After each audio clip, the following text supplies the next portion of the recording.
How to fix Outlook sync issues. So if you want to fix the Outlook sync issues, then the first thing what you need to do is you just need to simply go with your Outlook. And if you're opening or if you have already opened the application, if you're facing the problems under your Outlook, then you just need to simply go and exit the application at first. Once you exit the application, then your problem may be fixed. Just go with the Outlook, right click on it, and go with exit, which will be right here on the bottom.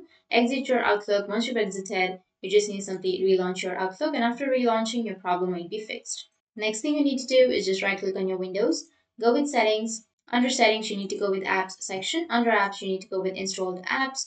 And here you need to simply search for Outlook.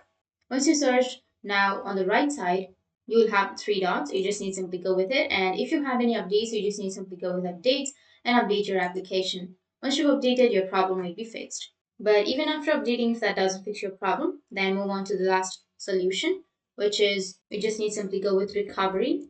Search for recovery and then tap on reset this PC. And here you will get the option of reset this PC. On the right side, you just need to simply click on reset PC. And after that, it will reset your PC and your problem will be fixed. But while resetting your PC, make sure that you choose keep my files, because if you choose remove everything, then all of your files, apps, settings will be removed. Make sure to keep my files option and then you can proceed. And after that, your problem will be fixed. So that's it. And if you have any questions, feel free to comment below. Thanks for watching.